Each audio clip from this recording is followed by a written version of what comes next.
नमस्कार दोस्तों। तो आज फिर हम आप सबके सामने उपस्थित हुए हैं कुछ अपनी और कुछ जग की कार्यक्रम को लेकर। हमारे सामने वैसे तो बहुत से कवि साहित्यकार उपस्थित होते रहे हैं। सौभाग्य से आज युवा समाज सेवी और राजनीति के क्षेत्र में कदम बढ़ाने के लिए तय कर चुके एक प्रतिभावान व्यक्तित्व श्री अरविंद कुमार पांडे जी हैं। बिंब प्रतिबिंब प्रकाशन के प्रांगण में आपका हार्दिक स्वागत है और अभिनंदन। अरविंद पांडे जी के बारे में मैं ज्यादा कुछ नहीं कहूंगा, बस यही कि गांव से चले थे, महानगर में ठहराव है और फिर गांव जाना चाहते हैं। कभी फिल्म की वो लाइनें आपने सुनी होंगी कि तेरे नाम से शुरू तेरे नाम पे खत्म। यानी गांव से उठा हुआ व्यक्तित्व गांव के प्रति इतना समर्पित रह चुका है, वह गांव को फिर से उसी दिशा में देखना चाहता है। अरविंद जी, हार्दिक स्वागत है, अभिनंदन है आपका। कुछ बातें आपसे हम करेंगे और विशेष करके इस स्थिति पर कि जो वर्तमान हाल और हालात हैं देश दुनिया समाज के, विशेषकर गांव के, उन सब पर आपकी क्या दृष्टि बनी हुई है। तो अरविंद जी, सबसे पहले हमें आप ये बताइए कि इन दिनों जब आप महानगर में रह रहे हैं तो गांव कैसे याद आ रहा है। अनिल जी, पहले तो कोई भी व्यक्ति महानगर पहुंच जाता है, अपनी जरूरतें पूरी करता है, तो सारी जरूरतें पूरी होने के बाद उसको अपना गांव मातृभूमि ही याद आता है और कोशिश करता है कि जो चीजें हमें शुरू में मुश्किल लग रही थी या हमारी पहुंच से बहुत दूर थी, उसको हमने तो प्राप्त कर लिया, लेकिन जो हमारे गांव के युवा हैं, बच्चे हैं, वो सभी उस चीजों का उपयोग अपने जीवन में करें और उनको प्राप्त करने के लिए उनके पास साधन नहीं होते। तो हम कोशिश करेंगे कि घर वापसी करके, गांव घर हमारा एक ही है, वापसी करके बच्चों को उस दुनिया में ले जाएंगे, युवाओं को उस दुनिया में ले जाएंगे और बुजुर्गों को भी हम कोशिश करेंगे कि जो चीज़ें आज तक उनको नहीं मिली उसका उपयोग करें और खुश रहें। अच्छा अरविंद जी, ये तो सच है कि और अच्छी बात है कि आप युवाओं को उनकी मनचाही दुनिया दिलाना चाहते हैं और बुजुर्गों की जो खोई हुई आशाएं हैं उसको दोबारा उनमें जीवंतता लाना चाहते हैं। एक बात जो और हम जानना चाहते हैं वह ये कि पुराना गांव आपको याद आता होगा और नए में जब जाते होंगे तो कुछ चीजें खटकती सी होंगी कि अगर ये होता तो अच्छा होता। सही बात, ऐसा क्या है? बात आप बिल्कुल सही कह रहे हो। पुराना गांव हमारा बहुत भी समृद्ध हुआ। अच्छा। जब हम लोग बैठते थे तो गांव के कुछ लोग बैठते थे, फिर आजकल के सावन के महीना में तो बहुत अच्छा प्रोग्राम होता था गांव में। अच्छा, कौन सा प्रोग्राम होता है? जैसे कजली वगैरह हो गई, हाँ, तीज वगैरह हो गया, हाँ। बड़ी धूमधाम से लोग बरसों तक वेट करते थे। अच्छा। बस आने वाला आने वाला आने वाला है। और सावन महीना कहीं बारिश हो रही है तो कजली हो रही है, गुड़िया वगैरह भी हाँ, पीटी जाती बहुत कुछ चलता था। और खास करके कुछ गायक वगैरह थे, उनको आपस में कंपटीशन कराया जाता। अच्छा। हाँ, तो जो जीतता था तो बच्चे भी सोचते थे कि हम इनके जैसा बने। हाँ। लेकिन शायद आज जो है ना उसका बिल्कुल विपरीत है। ना तो गायक नजर आते हैं, गायक तो चलो खोजने भी मिल भी जाएंगे, जो बच्चों के अंदर या युवाओं के अंदर वो महत्वाकांक्षा वो नहीं नजर आती, जो उत्साह हुआ करता था त्योहारों के प्रति, बिल्कुल नहीं नजर आती। वो जैसे गुमराह से हो गए या कहीं गायब हो गए, उनके दिल में बेचैनी सी रहती है। वैसे भी गांव में पहले होता था कच्चे रास्ते होते, हाँ, तो कच्चे रास्ते खास करके हमारे नहर से एक रास्ता जाते हैं, तो रास्ता ठीक ठाक था, बढ़िया था, कच्चा बेशक था। कभी कभी साइकिल लेके बंदा स्लिप हो जाता था, उसको पता था अपने बिल्कुल गिरना है संभालना नहीं है। जी जी। लेकिन अब जहाँ पे तिलस्मी सड़क बन गई है उसको हम तिलस्मी के नाम से जानते हैं। अच्छा, जादूगर सड़क। ऐसा क्या है? ऐसा ऐसे कि आप चलते चलते कब गड्ढे में गिर जाएंगे आपको प्रतीत नहीं होगा। हाँ, आप सोचेंगे हम तो रास्ते में जा रहे हैं, चलो ये तो ठीक है। विडंबना वहाँ उत्पन्न होती है कि चारों तरफ से तो घास फूस है ही, हाँ 1.5-2 फुट बचता है। हाँ अगर गाड़ी की बात छोड़ो, 2 बाइक भी आ जाती है, सामने वालों को ये नहीं पता चलता है कि अगर ये साइड में होता है तो गड्ढे में जाएगा कि रास्ते से निकल सकता है। हाँ। तो विडंबनाएं काफी हैं। तो आज गांव की जो स्थिति है, अच्छा, आप उन रास्तों की बात करें जहाँ दोनों तरफ से बबूल और बिल्कुल, झाड़ झंखाड़ घेर लिए हैं, बिल्कुल, बिल्कुल। जहाँ पे कि अगर कोई नीलगाय निकल कर आ जाए, कोई सर्प निकल कर आ जाए, तो कोई कभी भी कुछ भी घटना घट सकती है। कभी भी रास्ते में कुछ भी आ सकता है। जी जी तो आप ना वहां से पीछे जा सकते हो, ना तो आगे जा सकते हो। जी। खड़ा रह नहीं सकता आदमी। तो बहुत डरावना सा माहौल जो है गांव में इस समय उत्पन्न हो गया है। तो चलो ये तो ठीक है, लेकिन दुख की बात यह है कि मैंने आज तक किसी युवा को इसका विरोध करते नहीं सुना। इतना समय मुझे हो गया है, आज तक कभी फोन करके ये नहीं कहा कि इस रास्तों को बनाया जाए या कोई उधर अग्रसर हुआ हो, जबकि सबके लिए मेन रास्ता यही है। तो युवा पीढ़ी, बुजुर्ग पीढ़ी, बच्चे तो बच्चे ही हैं, सब एक गुमनाम और गुमराह की जिंदगी जी रहे हैं। जी जी जी। तो हमारा यही उद्देश्य है कि गांव चले, हम इनको जागरूक करें और वो खोई हुई चीजें लेकर आए। सारी पूरी चीजें, परंपराएं जो छूट रही हैं, गजरे की परंपरा, पटोहा की परंपरा, झूलों की परंपरा, सारी तीज त्योहार की परंपरा, और नागों को दूध पिलाने की परंपरा, परंपरा वो तालाब में पहुंच करके गुड़िया को नहलाने की परंपरा। अब देखो विडंबना ये भी है कि तालाब ही नहीं। तालाब ही नहीं है। जी जी जी। नाग अगर कहीं मिल भी गए, उनकी बिल्ली मिलकर दूध पिलाने वाला नहीं। दूध भी तो नहीं है, डेयरी से आ रहा है, लोग गाय वगैरह पाल भी नहीं रहे। नहीं पाल रहे हैं। तो गांव की जो समस्या है ना, बहुत जटिल है, इससे जटिल, बहुत जटिल होती जा रही है। तो अब ऐसा भी नहीं कोई चमत्कार होगा, चमत्कार वाले समय भी खत्म हो गए। किसी युग में होता था, आदमी मुंह से बोल देता था, छड़ी घुमा देता था, रास्ते रास्ते बन जाते थे। अब वो समय नहीं रहा, जादूगर भी नहीं है, जादूगर भी नहीं, वो विद्या सिखाने वाले लोग भी नहीं रहे।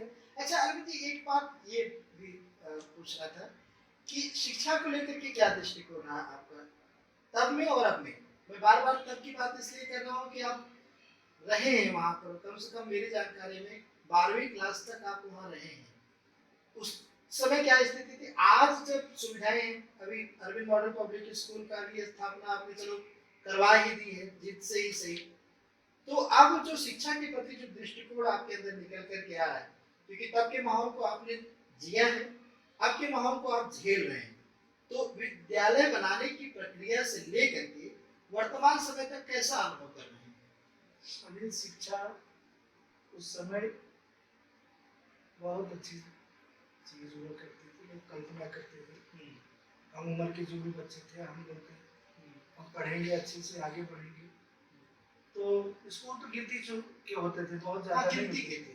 मेन तो प्राथमिक विद्यालय और विद्यालय था जी, तो कुछ और एसपीएन आदर्श जूनियर हाई स्कूल तो चल रहा था जी। तो कम पैसे में हम लोगों ने पढ़ा। फिलहाल उस समय के हिसाब से फीस तब भी जाती थी, उस समय के माध्यम से जो पैसे की कीमत थी जी, उस समय पैसा बहुत महंगा था, लेकिन तब भी उस जो समय चल रहा था उस हिसाब से उस समय के लिए शिक्षा बहुत महंगी थी, हर व्यक्ति पढ़ नहीं पाता था जी। समय बीतता गया, जब मैं यहाँ पे आया तो मुझे एहसास हुआ शिक्षा क्या चीज़ है। कोई भी व्यक्ति जब घर से बाहर निकलता है तो घर और गांव उसको तभी याद आता है। हमें घर और गांव में कितनी सुविधाएं थी, बाहर आके कितनी मुश्किल होती है। चलो इन चीज़ों को तो हमने झेल लिया, झेलने के बाद जब हम सोचते हैं पुरानी शिक्षा पद्धति और नई शिक्षा पद्धति, तो बहुत ही दुख होता है। दुख इस बात का नहीं होता कि हम पुरानी पद्धति को छोड़ा है, दुख इस बात का होता है कि हम नई पद्धति को अपना नहीं पा रहे, उस रास्ते पे सकुशल चल नहीं पा रहे। इन्हीं सब को सोचते हुए हमने सोचा कि विद्यालय बनाते हैं जी, और उस विद्यालय में जैसे हम लोगों को पढ़ने में दिक्कत होती थी, तो जो युवक है, जो बच्चे हैं, जिसको हम बोलते हैं कि हमारे देश का कर्णधार है, तो कर्णधार तो बनेगा जब हमारी सोच सही रहेगी। अब उसको हम भविष्य को बनने के पहले ही प्रेजेंट में ही खत्म कर लें तो क्या भविष्य बनेगा। इसलिए हमने अरविंद मॉडल पब्लिक स्कूल की स्थापना की, अपने जागरूक, जो बच्चे जागरूक नहीं है उनको बनाना भी हमारी संस्था का काम है। अच्छा। हमने चालू कर दिया है, तो सक्रिय भी है। रही बात, थोड़े बहुत शरारती तत्व हर जगह होते हैं। हाँ तो होते ही। तो शरारती तत्व है जिनकी वजह से थोड़ी दिक्कतें आए, लेकिन आने वाला समय विद्यालय के लिए बहुत अच्छा है। और क्या योजनाएं, कुछ योजनाएं बताएंगे कि किस तरीके का रूप आप विद्यालय को देना चाहते हैं, स्वप्न क्या है बच्चों को लेकर के, गांव वालों को लेकर के, जब अन्य जगहों पर फीस की असमान वृद्धि है, किताबों की किल्लतें हैं, ऐसे समय में जिस स्तर की व्यवस्था आप देना चाहते हैं, 2-4 पॉइंट रखेंगे इसमें क्या? देखो, हमारे विद्यालय की कुछ खूबियाँ होंगी, कुछ अपने सिस्टम निर्धारित होंगे। जैसे छोटा सा बच्चा, जो बहुत छोटा बच्चा, घर वाले दुखी हो जाते हैं, स्कूल में जा नहीं सकता। अब 3 साल 3.5 साल का बच्चा कहाँ जाएगा? हाँ कहाँ जाएगा? गांव का माहौल खराब है, तो हम उनके लिए अच्छी सुविधा ले आए, एक टाइम वगैरह रखेंगे और सारे बच्चों को इकट्ठा करके उनको जैसे घर पे बोलना सिखाते हैं, उनको बोलना, डोलना, खेलना, ये सब सिखाएंगे। खास करके जब वो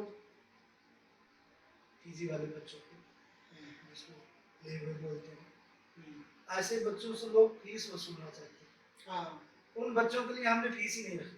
अच्छा, हाँ, एकदम फ्री कर देंगे। बिल्कुल, जो LKG UKG ये सब बोलते हैं, फर्स्ट तक हम बच्चों को तो कुछ लेंगे ही नहीं, चार्ज ही नहीं देंगे। अच्छा, पहली क्लास तक कोई जब चार्ज उसको नहीं? कुछ समझ नहीं आता, हम उसे किस बात का चार्ज देंगे? एक 3 साल का बच्चा क्या सीख लेगा बताओ? सही बात, आप भी पढ़े लिखे, सही बात। आप सोचो 3 साल का बच्चा, आप उसको क्या सिखा दोगे? खाली चलना, हाँ, उठना, बैठना, मम्मी पापा कहना। देखो माँ बाप भी सिखाते। जी जी जी। जब आप माँ बाप का कार्य करो, माँ बाप कोई बच्चों से फीस लेता है? नहीं। हाँ, अगर उनके अभिभावक अपनी इच्छा से जो भी विद्यालय को दान करेंगे, तो विद्यालय वो तो उनके शौक के ऊपर है, उनकी अपनी श्रद्धा है जी। जैसे बच्चों को खाने के लिए दे गई जी। एक बंदा अगर महीने में दे गया, मान के चलो 50 बच्चे हैं, एक घर से अनाज आ गया, एक महीना उसी में बच्चे खाएंगे। हाँ, अगला मिड डे महीना मील की जरूरत ही नहीं पड़ेगी। मिड डे मील की जरूरत ही ना पड़े। बिल्कुल सही। गांव वाले ये समझ के चले कि हमारी फीस ले, बच्चा कितना खाता है, उसका एक शौक होता है, नाम होता है, खाने के खाता नहीं, मतलब खाने की सुविधा भी देंगे, खाने की फ्री सुविधा, शिक्षा, खाने की सुविधा। अच्छा, साथ में बच्चों के लिए जो दाई होगी, दूध वगैरह की व्यवस्था हमारी संस्था से होगी, तो डेयरी वाला दूध नहीं आएगा। अच्छा, मतलब गाय वगैरह रखने का भी प्लान है? पहले से ही 2-3 पाल रखी है। अच्छा, तो मैं सोच रहा हूँ उस समय तक 4-5 गाय मेरे पास हो जाएंगी। So good. तो जो दाई है, शुद्ध दूध, जो छोटे बच्चे हैं वो दूध फ्री में उनको मिलेगा। अच्छा, बड़ी क्लासों के लिए क्या, जैसे बड़ी क्लासों में रेशियो जो अभी फीसों का चल रहा है वो बड़ा भयानक चल रहा है। गांव में तो आपको पता ही पैसे कहाँ होते हैं, होते भी है तो लोग शिक्षा में नहीं लगाना चाहते, शौक में लगा देंगे, सुविधाओं में लगा देंगे, शिक्षा में नहीं लगेंगे। देखो, तो उनको कुछ कंसेशन वगैरह दे के हम चलने का विचार है। हमारा जो उद्देश्य है बच्चों से पैसा कमाना है जी। हमने विद्यालय अगर चालू किया है जी, कमाने के हिसाब से नहीं किया, सिर्फ कमाने के लिए विद्यालय चालू करना होता है तो हम शहर में करते हैं। सही बात है, गांव में क्यों जाते हैं? एक बच्चा महीने का 3035 रुपए फीस मामूली बात है, साल में कम से कम तो वहाँ भी ले ही रहे हैं। हाँ, ले रहे। आसपास के स्कूलों में ना जा ही रहा है, मुगराबाद शाहपुर के स्कूलों में और जगह के स्कूलों में। तो मैं ये सोच के चलूंगा कि जो हमने विद्यालय खोला है इतनी कम फीस रखेंगे कि जो डेली की जरूरतें हैं बच्चों की, शिक्षकों की, वो पूरी हो जाए। अच्छा, इसके साथ साथ हमने सुना है कि गांव की महिलाओं के लिए, बच्चियों के लिए या युवाओं के लिए अलग से कुछ व्यवस्था दे रहे हैं, सिलाई और कंप्यूटर के रूप में? मैंने शुरू में ही कुछ मशीनें गाँव में भेजा है। जी जी। तो जो बच्चियां सीखने की इच्छुक हैं, सिलाई कढ़ाई ये सब सीखें। जो युवा है उनके लिए अभी हमने नया सिस्टम बना रहे हैं, एक डिजिटल लैब देकर अपनी तैयारी वगैरह करना है।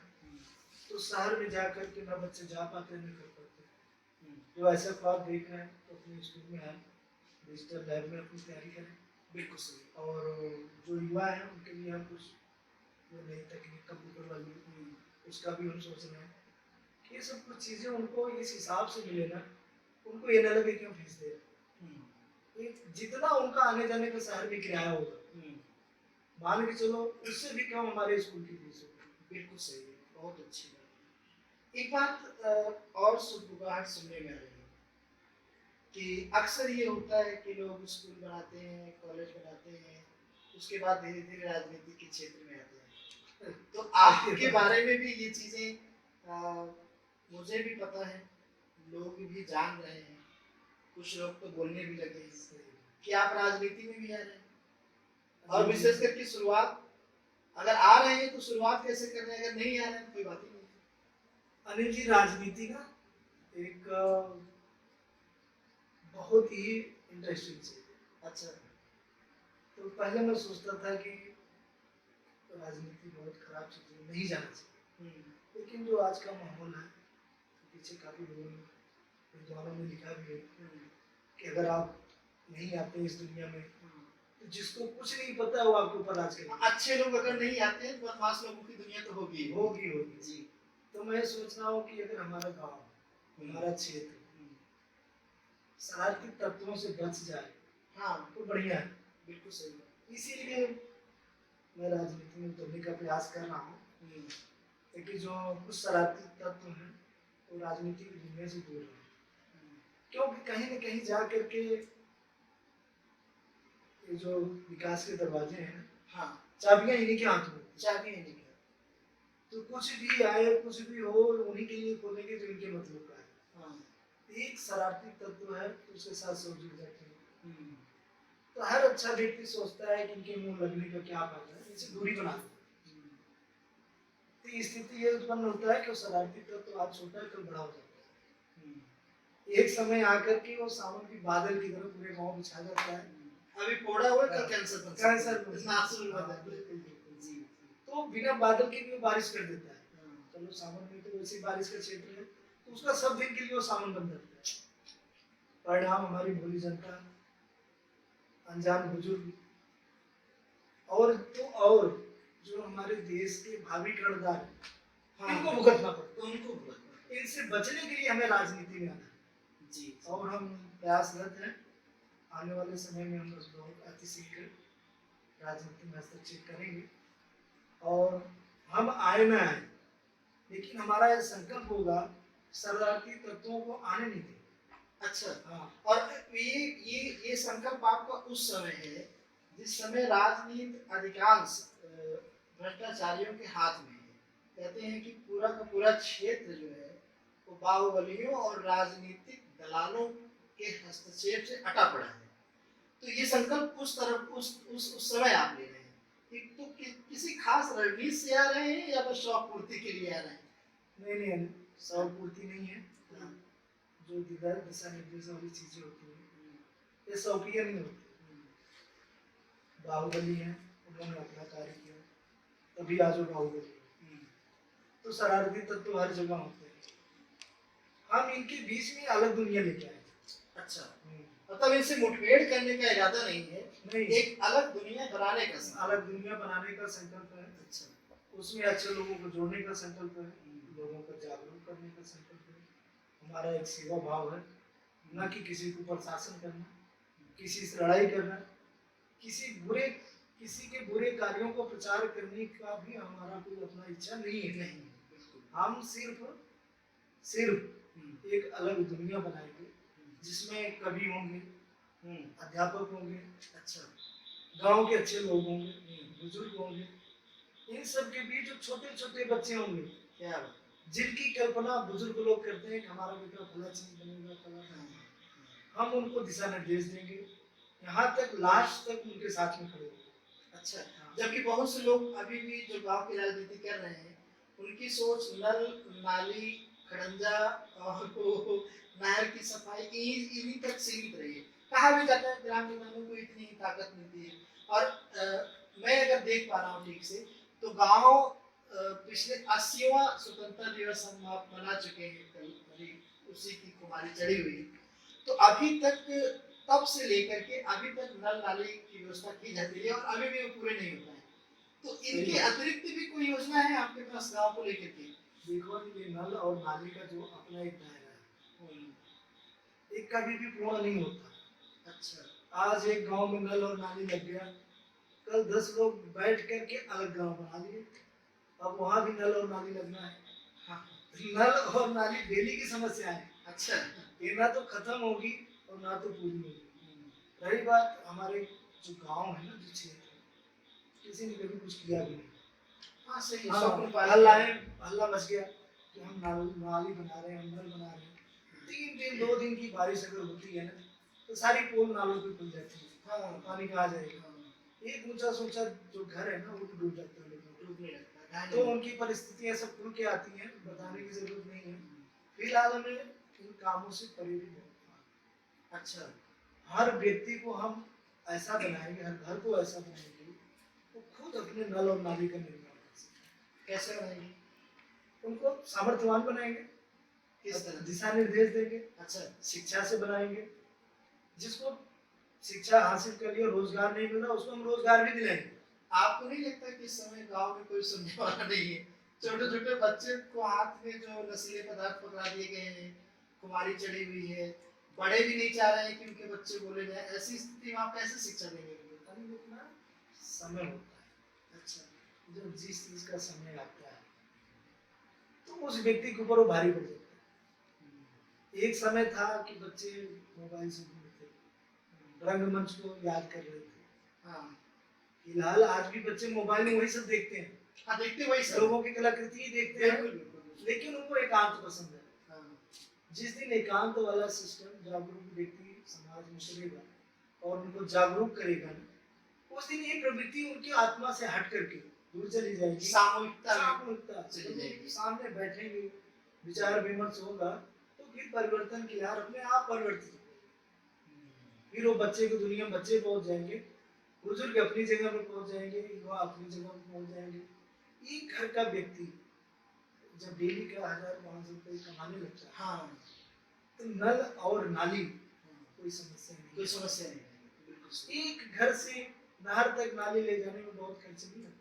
हाँ, कितना लगेगा? बहुत खर्च नहीं आता। मान लो 1 महीने की उसकी कमाई लग जाएगी, 11 महीने उसके पास बचता है। व्यक्ति को सामर्थ्यवान बनाओ। नल और नाली के चक्कर में गांव या शहर माने अपने क्षेत्र वासियों का जीवन न बर्बाद। अभी क्या है, कुछ सक्रिय लोग हैं, सिर्फ उसको अपना झंडा ढूंढने में लगाए। सही बात है। तो क्या करता है, पीछे पीछे जयकारा लगाता रहता है। शाम हो जाती है तो कुछ तो दिहाड़ी पे शायद जाते हैं, मैंने सुना है। हाँ, जाते हैं। दिहाड़ी भी मिल जाती है। जी जी जी। लेकिन उस सामर्थ्यवान की सोचने से कि आज तुम्हारा झंडा जब हो रहा है, कल किसी और का भी झंडा ढोएगा। हाँ, झंडा ढोने वाला झंडा ही ढोएगा। झंडा ही ढोएगा। अगर कोई स्किल दे देते तो झंडा ढोने की जगह अलग काम करके, तो उसको अपना झंडा ढोने वाला न बनाओ, उसको झंडा बनाने वाला बनाओ। जो एक बार आपके साथ जुड़े तो कहीं न जाए। बिल्कुल सही। फ्री की चीजें किसी को मत दो, किसी को कुछ दो, उससे उसकी फीस। हाँ, बातें ज्यादा लो, लेकिन फीस के नाम पे कुछ निर्धारित करो। उसमें उसको एक तो अपने समय की कीमत का आभास होगा, अपने सामर्थ्य का आभास होगा। और अगर सामर्थ्यवान नहीं है तो उसको सामर्थ्यवान बनाने का दायित्व आप पे जाता है, हम पे जाता है। जो सामर्थ्यवान है वो भी उसको भी सामर्थ्यवान बनाए। तो जैसी लहर चलती है, हर व्यक्ति परिवर्तनशील है, तो परिवर्तित हो जाता है। अगर परिवर्तित नहीं होता, कांग्रेस का शासन था, आज तक वही रहता, भाजपा नहीं रहती। हाँ, खास करके हमारे यूपी में सपा बसपा ही रहती है, भाजपा नहीं रहती। बिल्कुल सही। अब भाजपा पब्लिक सक्रिय होगी, जागरूक होगी, अच्छा लगेगा, ठीक है, लेकिन हम लोगों को भी मौका देगी। बिल्कुल सही है, बिल्कुल सही। अच्छा, एक आपकी पंक्तियां मुझे याद आती हैं कि बचपन में जब आपके साथ होते थे तो आपने एक लाइन कविता तो लिखते ही रहते थे। हाँ, तो वो पंक्तियां कि कैसे कहीं आने वाला समय और भी पावन होगा, और फसल धान की खेत में लहरे, क्या ऐसा वो सावन होगा। सही है। तो क्या हम इस सावन की परिकल्पना आप कर रहे हैं, तो क्या हम सच मान के चले कि गांव में ये सावन उतरेगा और हम पटोहा पे फिर वही जूरा पड़ा कद्दू के डाली जूने की सुनाई, मतलब ये पटोहा फिर पड़ेगा गांव में? फिर पड़ेगा नहीं जी, अगर हमारे विचार अच्छे हैं, नियति सही है, तो परंपराओं को ले आना ही जरूरी है। अगर परंपराएं नहीं है तो जीवन नहीं है। उस दिन को लिए लोग परंपरा भूल गए थे, कोरोना जैसी स्थितियों का सामना करना पड़ा। हाँ। बात कुछ नहीं थी, सिर्फ परंपराओं का भूलना। समय ने याद दिला दिया कि अगर आज आप परंपरा भूल रहे हो तो प्रकृति आपको भूलने में चंद मिनट सेकेंडों चंद मिनट लगाएगी। तो हमें परंपराओं को ले आना ही उचित है। सावन में झूला वगैरह पड़ता था, अब इसका वैज्ञानिक तथ्य देखो, झूला पड़ना, लोग कहते हैं झूल रहा है, अरे गंवारों की भाषा नहीं थी, एक बहुत बड़ा विज्ञान छुपा था। बहुत बड़ा। आजकल लोग पित्त से प्रभावित बहुत होते हैं। हाँ। बहुत। तो जब लोग झूलना झूलते थे तो जिसको पित्त का प्रभाव होता था, पलटियां हो जाती थी। हाँ। सारा पित्त निकल जाता था। ये सब वैज्ञानिक तथ्य है। वैज्ञानिक हमारा जो सनातन है सबको सिखाया है, ये विज्ञान के हिसाब से बना है। हमने वैज्ञानिक होने की कोशिश तो की, लेकिन वैज्ञानिकता की प्रक्रियाओं से दूर होते गए। जो परंपराएं बनी थी ना, हम उसको झुठलाते गए, अनजान बन गए। मैंने सही सब कुछ थी, लेकिन हम अपने आप को सही सिद्ध करने के लिए परंपराएं छोड़ते गए। अब आज इस कगार पे पहुंच चुके हैं, उन परंपराओं को लाने के लिए हमें मेहनत करनी पड़ेगी, लोगों की आदतें डालनी पड़ेगी। अब बच्चों को पता भी नहीं, झूला बैठ जाएगा, लग जाएगा मैं तो गिर जाऊंगा। हाँ। पटोहा जैसे झूले तो कहाँ झूले, उस दिन तुम्हें सिखाना पड़ेगा। सब बड़ी बात क्या है, वो जो पौधे होते थे ना, पहले दीर्घायु पौधे होते थे, उनकी डालों पे बड़ी बड़ी रस्सियां बांधी जाती थी। अब हमें पहले तो उन पौधों को खोजना पड़ेगा, गाँव में है ही नहीं।